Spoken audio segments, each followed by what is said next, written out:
Hi, everyone. This is Kyle Arbuckle from the National Low Income Housing Coalition, and you are on Tenant Talk Live, our now monthly call for low-income residents and resident leaders. We are joined by Preble Street. They will give a brief presentation on the work they're doing to engage those experiencing homelessness to vote and the outreach that they're doing to do that. And then we'll take some questions, and then we'll have an update from staff on some priorities that NLIHC is working on. As usual, we would like everyone to say where they're from in the chat, if you could, so we can get a sense of where people are calling in from. And while you're doing that, I'm going to set up some other things for the call. So yeah, feel free to put in the chat where you're from. I'll read those off for a couple minutes.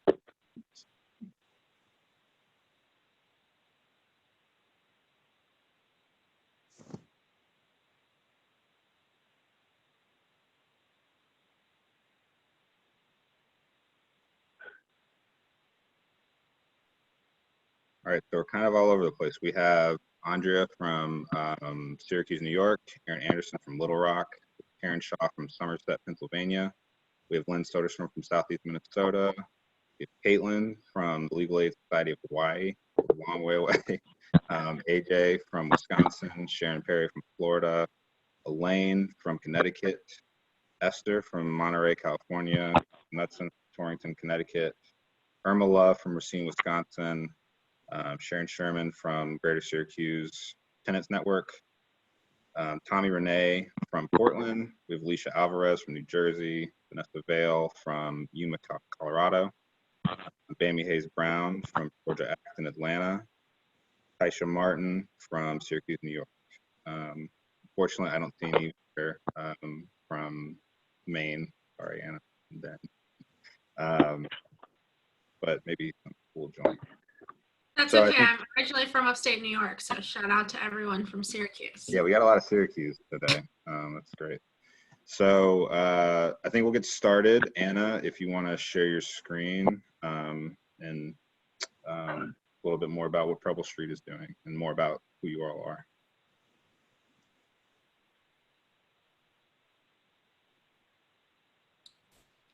Can you see my screen, Kyle? Yeah. Okay. Wonderful. I see the advocates nodding at me. Okay, so my name is Anna Brewer, and I'm the Homeless Voices for Justice team leader with Homeless Voices for Justice, which is a project of Preble Street. I'll go into that a little bit. But we run an annual campaign called You Don't Need a Home to Vote, and I'm pretty sure we borrow the name from the National Coalition on Homelessness. But anyway, I just wanted to briefly go over who we are and where we're based. And I just realized you can't see your notes when you're presenting. But Homeless Voices for Justice is a group made up of people who are or have experienced homelessness. We advocate with and on behalf of people experiencing homelessness who's are often left out of discussions related to the policies that affect their lives. We do this through protest, education, policy change, and reform. And we are the consumer advocacy project of Preble Street, which is the largest human services agency in Portland, Maine, operating a number of services, including emergency meals, emergency shelter, housing first, and other various case work programs. So Homeless Voices for Justice is turning 25 this year. So we're really excited. It's a really good year to turn 25, a good year for a midlife crisis, or a quarter life crisis, you know, coronavirus. So that's who we are as a group. This is us at the Maine State House. But I would love for the advocates who are on the call, which are Ben and Jim. Why don't we go Ben first and then Jim, to share who they are, a little bit about their stories, and how long they've been with HVJ. Hey, everybody, I'm Ben Martineau. Been with HVJ, man, it's my 4th year. about 4 years ago, I ended up homeless, eviction. I own up to. It was one of those 7 day things, so I never made the court. The housing assistance that I had, it was still good because of that. Took me 5 months. Just affordable housing in the Portland area, it's just unreal. It's a major lack of it. Yeah, and after 5 months there, I managed to sober up, become sober. The same time there, plug away at the housing. My voucher was for a 1 bedroom. I ended up with a tiny dinky studio last day of my emergency extension on the voucher. A small home's better than no home. Yeah, about the first month that I was homeless there, they had a meeting there in the day room, Preble Street Resource Center, with Preble Street and members of HVJ. There's what can be done to improve Preble Street, improve Oxford Street. We broke down into smaller groups. Once we got done with the discussions, we presented it back to the group there, and I just liked how everything went. And it's like, wow, I like this, and good. I want to see where these differences go. So I joined up. The first thing the coordinator back then asked what I could bring to the group there. When I was working there, I was involved with the union, so I was able to bring that to the table along with me. And that's it. I've been doing it for the last 4 years. This year, doing the you don't need a home to vote's a totally different thing this year. It's challenging, but I'm here. Wonderful. Jim, do you want to jump in? Yeah, can you hear me? You sound great. Okay, well, because my phone keeps muting me and I have to unmute it and it keeps whatever. So I'm glad you can hear me. But that's because I told them to mute you if you're making noise. Yeah, or whatever. My name is Jim Devine, and most of my life I was a master electrician and a contractor, and I made enough money to house myself, but it was because of my struggle with alcoholism that I became homeless.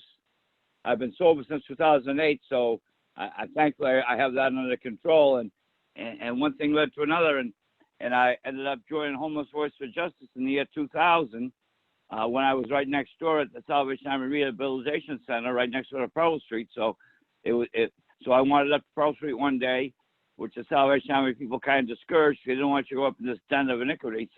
And I saw a Homeless Voice for Justice general membership meeting, a presentation they were putting on in the day room, and I met some advocates, and one thing led to another. I ended up joining them, and I really appreciate that.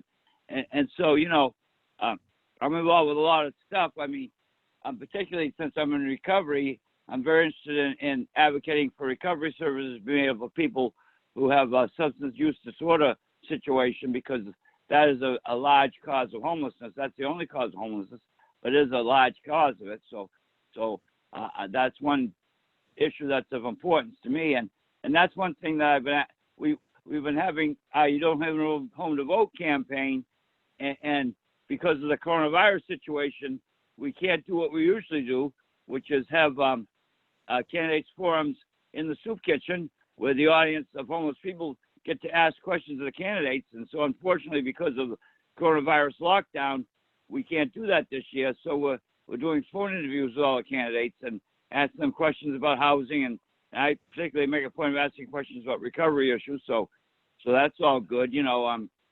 I could go on and on. I mean, I wanted to talk about a couple. Land your plane, Jim.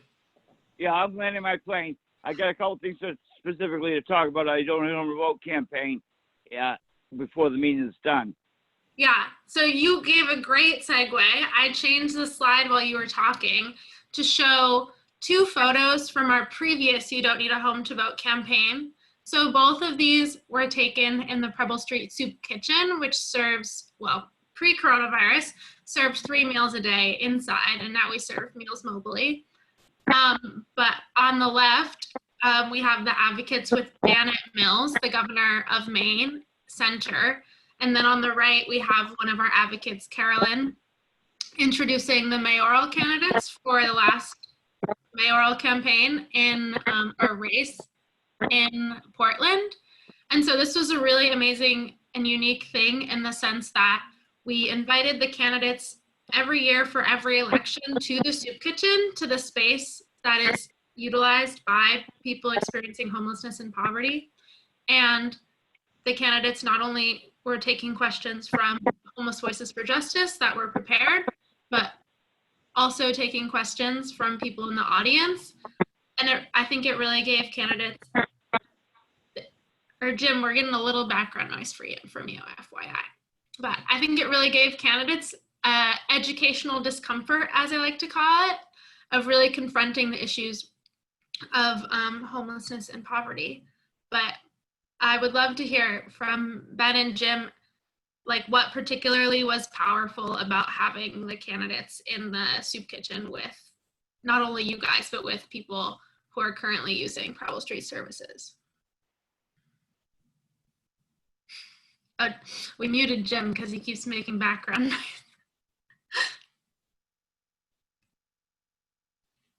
He can unmute himself, so.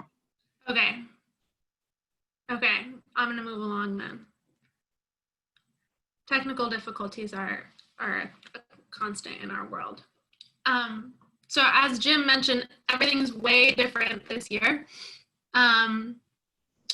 So in the past, You Don't Need a Home to Vote has like multiple categories: voter registration, voter education, and getting out the vote.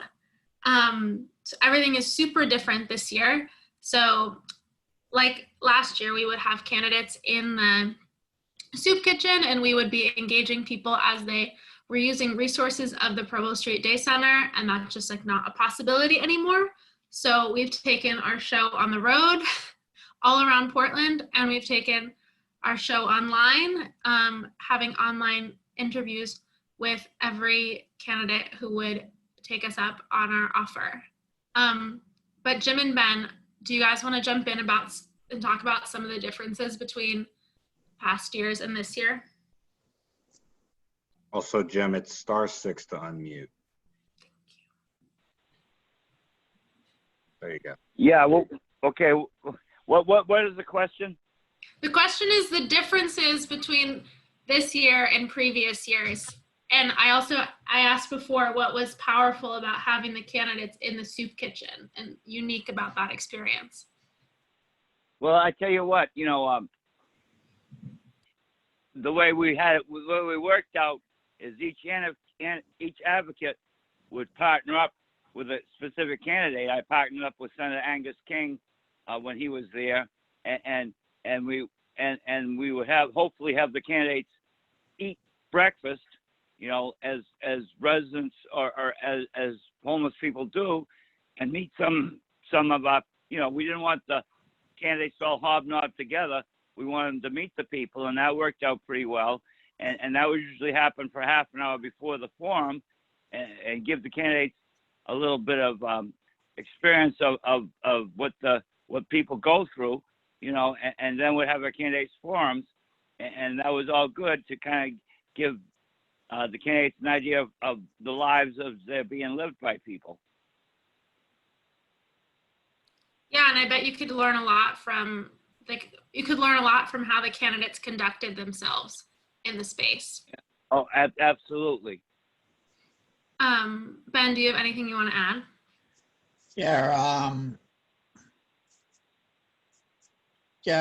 In the past year, the years I've been there, I was a note taker. So let me tell you, those the questions being asked, they weren't.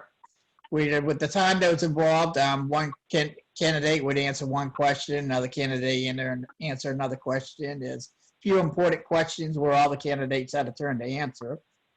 Quite a bit of note taking, and it's all changed this year.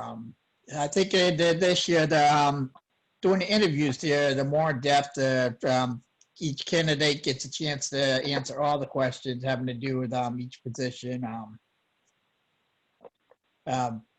the questionnaires went out to each candidate ahead of time, so they Yeah, had an idea. we're They gonna had go an into idea. that later. Yeah, they had an idea what was coming. This year, everything's being recorded and put on social media eventually. Totally Yeah, different, so right? do you guys want to talk about registering people who are unhoused and how specifically the rules around being, or not specifically the rules, but around like how do we register people who are unhoused that's different from registering people who are housed, and how do we like mobilize them and get them to the polls?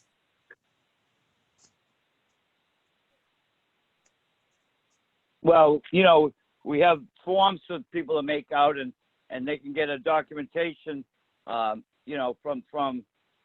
Preble Street or Oxford Street, and to validate their existence, to make it possible to vote. I mean, two points that I found particularly rewarding is that we will go up to the teenage shelter and register very young people to vote, and also a few times went out to the Long Creek Youth Correctional Facility, a prison for young people, and with the assistance of the staff, register young people to vote out there. So I found that particularly rewarding. Yeah, I think we're really lucky in Maine to have some of the most liberal voting laws in the country. So you can vote in Maine even if you have a felony or conviction, or if you're on parole, and you can vote if you're in detention or a correctional facility. So just great voter access. Evidently there are still barriers, but great that we have those laws in place. And we also have laws that allow you to list a park or an intersection or some sort of other descriptive part of a city or town to register as the place where you're living for your voting. And if you are unhoused, you don't have to provide any secondary forms of ID other than the voter registration card. So evidently we all know there are lots of barriers to voting, and nothing is perfect, and we're all working to make voting easier. But I think we're really lucky in Maine in that we have access to the ballot and same-day voter registration, lots of things that help us mobilize voters who are unhoused. And I also, Ben, we were talking earlier about the benefits of getting local, and how you were talking to me about when we focus things on our local issues and not just our national issues, that can be a really good way to mobilize voters. Do you want to elaborate on that? Yeah, that'd be the times that I've gone out there trying to get people to register to vote there. I was looking at that. They'd be like, "Hey, why should I vote?" It ain't gonna matter. I'd explain to them, we got local elections there. Those people, they decide on the ordinances. They decide on the Oxford Street shelter and stuff having to do with that. It's the local elections that are more likely to impact you personally than what the state and national ones are. Yeah, something we talk a lot about at NLIHC is bridging, how to get people to mobilize for both things, because we know that people respond to those things differently. That's really interesting. Yeah, right now in Portland, we're experiencing what Homeless Voices for Justice calls an unsheltered homelessness crisis. And so we are just thinking really, really being focused on the fact that why are we having an unsheltered homelessness crisis? Because of who's in city council or because of the way that the funding comes from the state, things that are slightly more localized, so that we can really bring it home that we can make change. Your vote is powerful no matter what, but your vote is super powerful in the city that you live in for those local elections, where every vote always counts, but when there's less of a pool, your vote is even stronger. And the experience of homelessness directly intersects who's in city council. There's nothing apolitical about that. So in addition, we've taken our voter registration on the road, and we've been doing outreach, just walking around Portland, the city of Portland, talking to people who are experiencing homelessness and encouraging them to vote. And also trying to convey that it's easy to vote. There are multiple ways to vote this year, and to help people make a plan for how they're going to vote, since we all know that this election is different in terms of the coronavirus. But because we couldn't have candidates in the soup kitchen doing our forums, we also totally changed our way of doing voter education. So I think we all know that half of it is getting the ballot in front of you, and the other half is knowing and being educated about who's on that ballot and making choices that reflect your values. So one thing we did was work together to create a questionnaire, and this is just a few questions that we sent out to all of the candidates, so that we could compile their answers into a voter guide, or just to pull them succinctly, or pull them and cut them down to hand out to people that we are outreaching, so that they can know who they're voting for. Because I think there's a lot to learn about who's running for office, especially since there are so many races this year. Ben and Jim, do you guys have anything about the candidate questionnaire that stood out to you?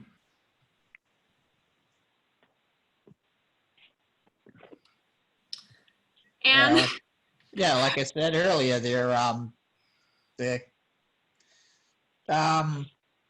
it would some of the questions would be the usual stuff that it's slightly worded differently year to year, but COVID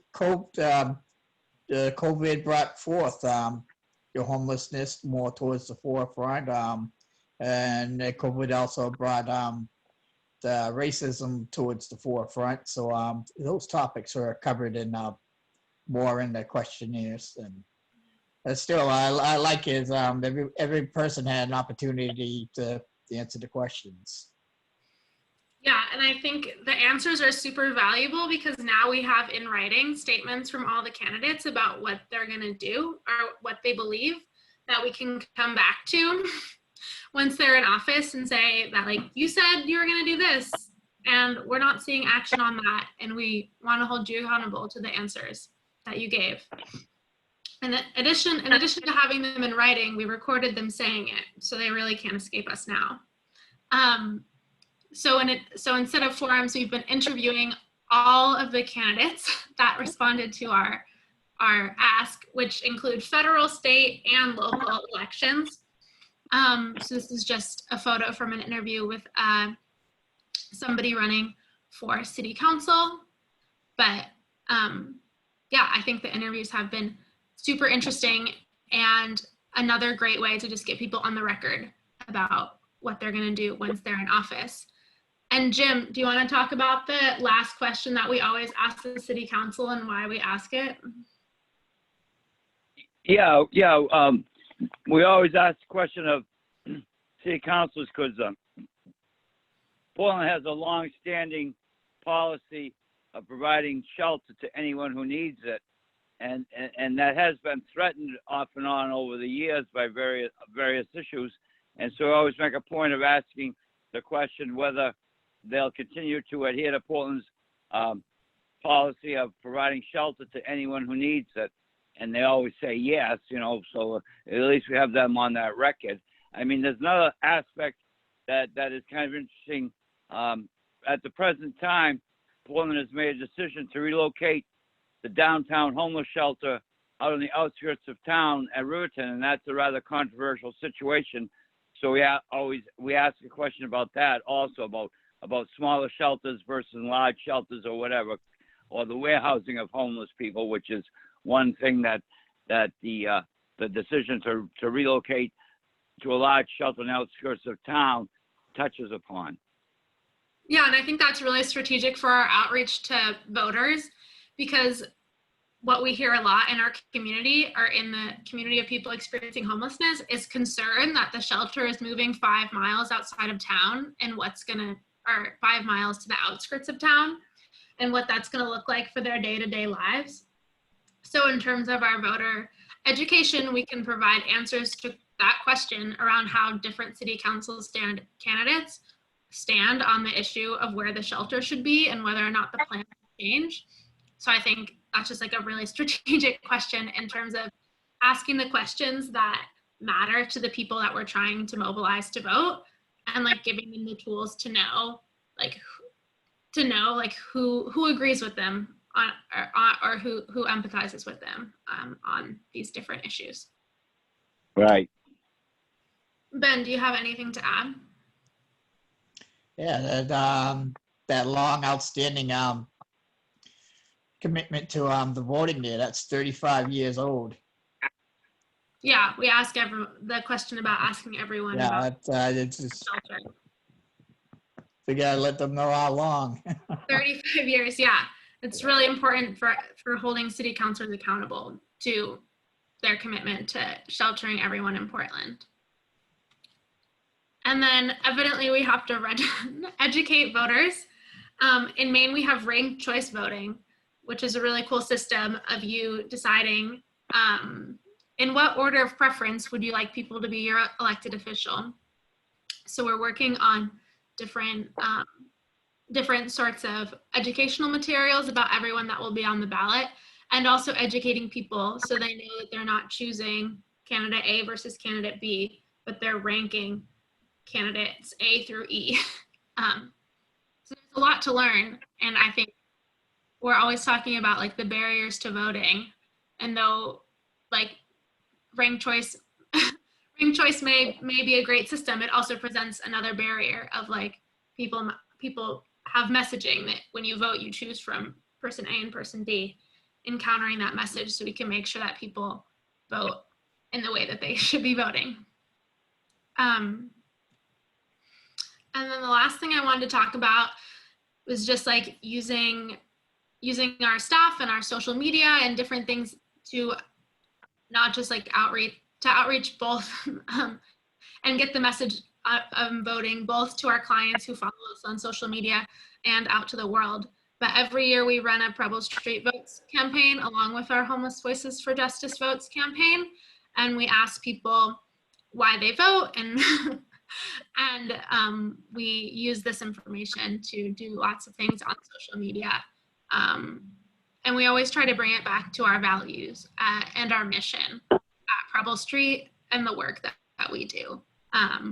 So every voice matters, or everyone deserves a safe place to live. The systems are working against our community and change is necessary. Just like driving home that message again, that like our votes count and what we do with our votes can create the change that we need to and want to see in our communities, in terms of the investment, both the investment in our communities that we so desperately need. Did I miss anything, Jim and Ben? I don't think so. I think you pretty well got it. What were you gonna say, Jim? I said, no, I don't think you missed anything. Okay. Well, that was fantastic, Anna. Really appreciate it. I don't know if we've really had anything recently like this. It's good to see you involving people impacted at the forefront of, your candidate engagement as well, not just voter engagement, but interacting with the candidates themselves. I think that's really cool. We have a couple questions, if that's okay. Esther wanted to know where the ballots sent to homeless voters. That's an amazing question. We are super lucky in the sense that when we're registering people who are unhoused, we are able to use the address of Preble Street. And we do that not because people are staying at the Preble Street address, but rather because the Preble Street is in the area where all homeless services are in the city of Portland. So it basically registers them for that area of the city, which is the area of the city that they're staying in. And if they're sleeping out, they're still likely to be close to that area. So, and then we have a PO box that people can have things sent to. So we're just super lucky in terms of having those resources. But the thing that I would say is that in Maine, we have early we have a version of early voting where you can go to City Hall early, like starting today until October 30th to vote. And I think that that's if that's offered where you live, is a great way to just like be like, hey, do you want to walk to City Hall? You want to vote? Do you want to walk to City Hall? We can register you and vote today if you want to, or let's set up a time to do it a week from now. But checking with your agency if you can use that address. Yeah. Fantastic. So I guess that issue of moving that one shelter out of the city would create issues, it sounds like, for people that wanted to vote. Yeah, it will be really interesting. It'll be interesting when lots of NIMBYs have lots of people experiencing homelessness and they're voting. Right. Right. I don't think they thought about that. Right. Maybe we can use that as an argument for what we want in the future. Yeah. Use their own words against them. Yeah. Yeah. Tori wanted to know more about the 35-year voting list. Just wanted some more clarification about that. I think Ben mentioned that. Say that one more time.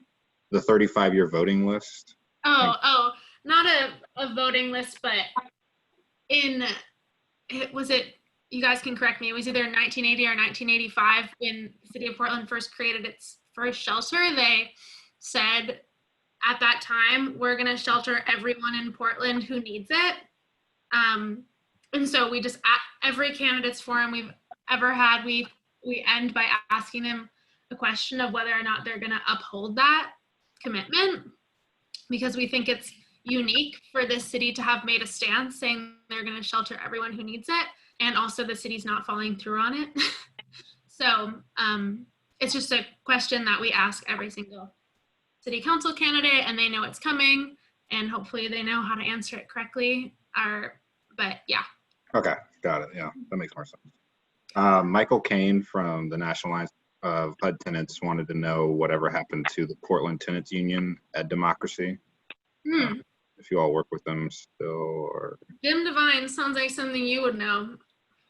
Well, I don't know what I know. I know I was a member of that tenants union you're referring to, and I was friends with Ed Democracy and Heather Curtis, who were involved with that also.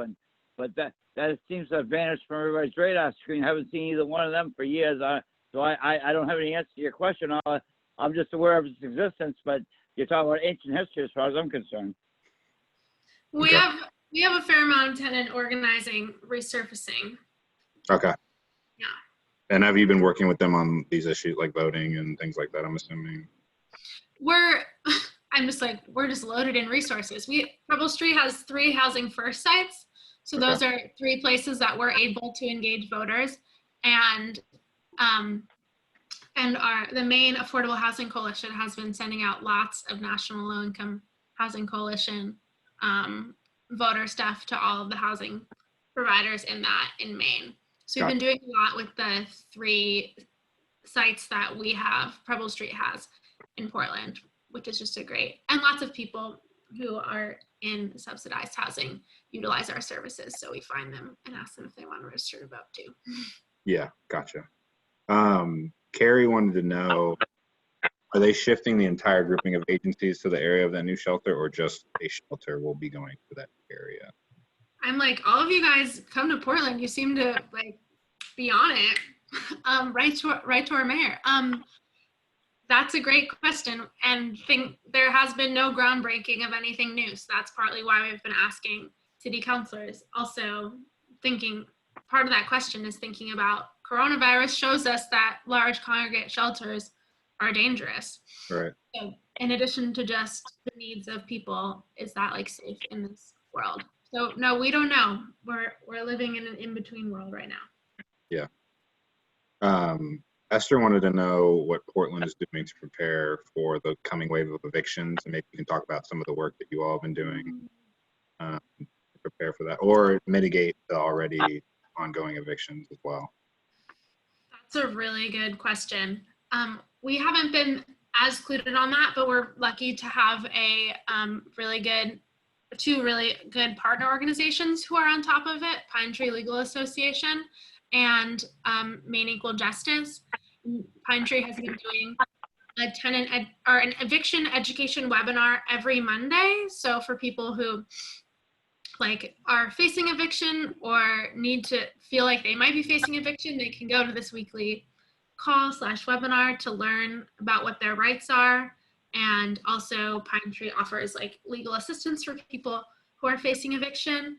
And I would also say just like advocacy, like lots of advocacy at the state level in terms of telling the governor that like we need rental assistance, we need rent to be canceled, and we need an eviction moratorium that extends like 6 months after the pandemic is over. Yeah. Yep. Right in line with NLIHC, so that's great. Lynn Soderstrom wanted to know if you could send the ordinance, the sheltering all who need it, if you could send that. And I can share that with the group afterwards. Yeah, that's a good, yeah, I'll write it down.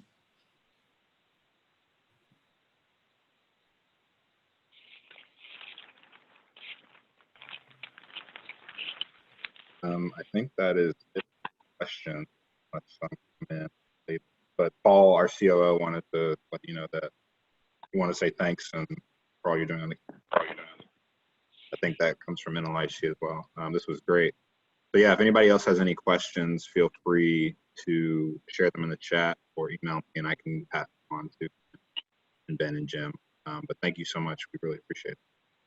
Thank you for having us. It's an honor to be here, and we love National Low Income Housing Coalition, and we're really excited to be Our Votes, Your Votes associates, or I think that's what it's called. Actually, so, yeah. I'm glad you said that. I was just reminded, that just reminded me. Yes, Preble Street is our Homes Our Votes affiliate, and we invite any and all individuals and groups to join, become an affiliate. I will share the link to that in the chat. And basically, you know, we can support any work that you're doing, similar to the work that Preble Street is doing, or any type of low-income voter registration, outreach, mobilization, things like that. We can support you with swag and also technical assistance if you need it. So I'll share that in the chat right now. But now we will pass it over to Kim Johnson, one of our policy analysts, to give an update on what Congress is doing to respond to the coronavirus and also on the budget. Kim, are you there? I am. Thanks, Kyle. Yep. Hi, everyone. My name is Kim Johnson. I'm a policy analyst. Kim, I think you're muted. Oops. Can you hear me now? Yeah. Nailed it. All right. Thanks so much. I'm really excited to be here with you all tonight. And thanks so much to our wonderful speakers for all of their incredible work as well. So I'm going to give a quick update on the continuing resolution that just passed through Congress and where things are on the next COVID relief package. So starting with the CR, so on September 30th, Congress passed and the President signed a continuing resolution, or CR, to extend current funding for federal agencies and programs through December 11th. Every year, Congress has until September 30th to pass new federal spending bills for the next fiscal year, which begins on October 1st. CRs are passed when Congress has not managed to draft and pass spending legislation authorizing new federal spending. So CRs keep the government funded at the previous year's authorized levels until that CR expires. So when Congress fails to pass either new spending bills or a CR, the federal government shuts down and until spending bills or CR is passed. So now Congress has until December 11th to pass new federal spending bills, pass another CR that would last into the new year, or face a government shutdown. So that's where things stand with the federal budget. Luckily, we are not in any sort of government shutdown. We're cleared for that until at least December 11th, and hopefully we will see more action after that. So the relief bill, last week the House passed another coronavirus relief bill that was worth $2.2 trillion and included all of NLIHC's priorities. So that's emergency rental assistance, a national uniform moratorium to prevent evictions, and resources to respond to COVID outbreaks among people experiencing homelessness. The bill that just passed would only provide resources until February 2020, rather than the full 12 months rather, on which NLIHC's priorities and estimates are based. So funding levels are scaled back in this bill that just passed the House. The bill would provide $50 billion in emergency rental assistance, $5 billion to address the needs of people experiencing homelessness, and an additional $13 billion for HUD and USDA housing programs. The bill is unfortunately unlikely to pass the Senate. Even as the House passed this most recent bill, negotiations for a final package are still ongoing, so we are still holding out hope for a relief package to pass before the election, and we are going to continue to press the White House and Congress to negotiate and enact a relief bill that includes these critical housing resources.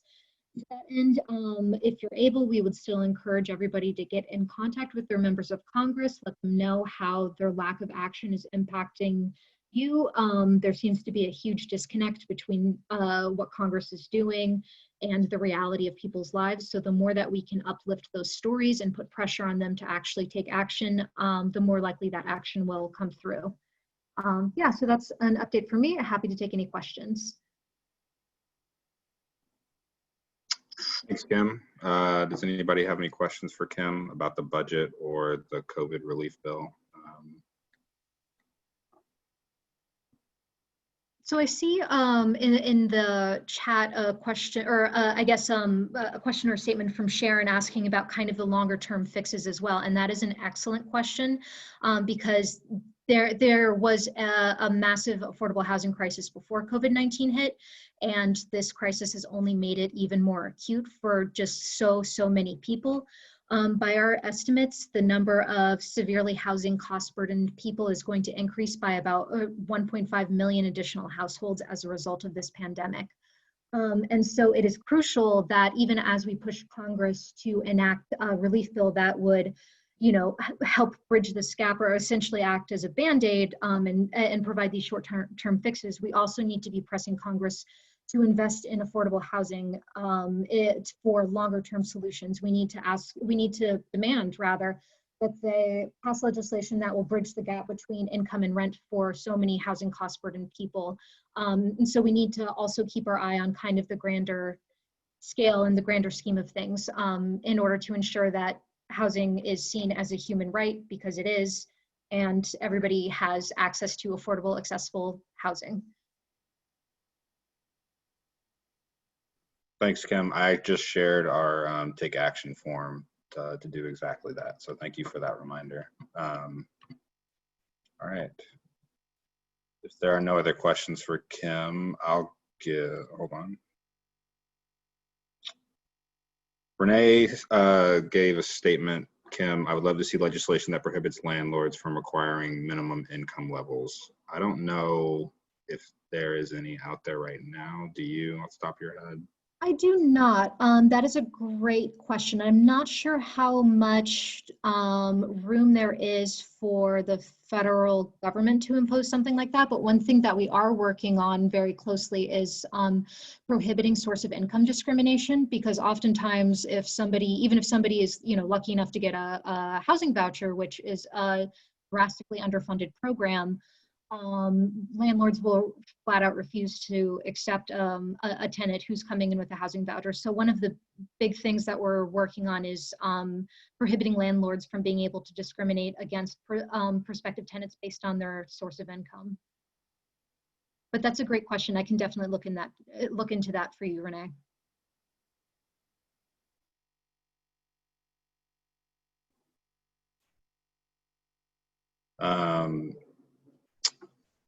Okay. Lynn, how about you email me with your question? Happy to talk with you further about that. Okay, now I wanted to just give a quick overview on a survey that NLIHC is doing, specifically surveying low-income residents in our network. You know, I think we've been trying to be better about organizing low-income residents across the country, but it's just by nature a hard thing to do, as people are all over the country and have different programs and different laws from different states and things like that. And so we wanted to just get a better sense of who we are working with in our network.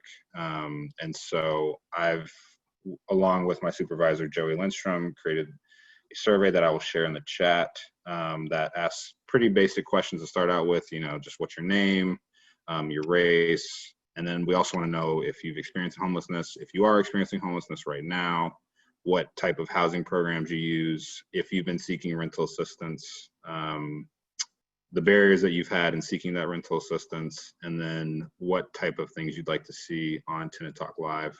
And so I will share that in the chat right now.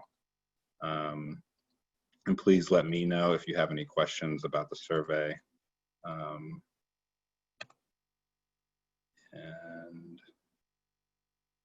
okay, so I've just put it in the chat. Other than that, I think we got one question. Esther said HUD needs to stop using gross income to qualify as net income, as if we can opt out of paying taxes. It's a good point, Esther. Like Kim said, I think that is something that might be out of the purview of what Congress might be able to do, but obviously we're working on source of income to be able to protect people who do have different sources of income to stay in housing. So I think we'll end a little bit early today unless anybody else has any pressing questions. Sherry, I think I can answer your question offline. But yeah, unless there are any more questions, pressing questions, I'll give you all your evening back. Thanks for joining tonight. And thank you so much, Preble Street, for joining us. We really appreciate it. And we'll include some of your info in the follow-up if that's okay. Yeah, it was so wonderful to be here. Thank you guys. And thank you to everyone for all the work you're doing in your tenant associations. We appreciate you. Thank you. All right. Have a good night, everyone. Thank you. Have a good one.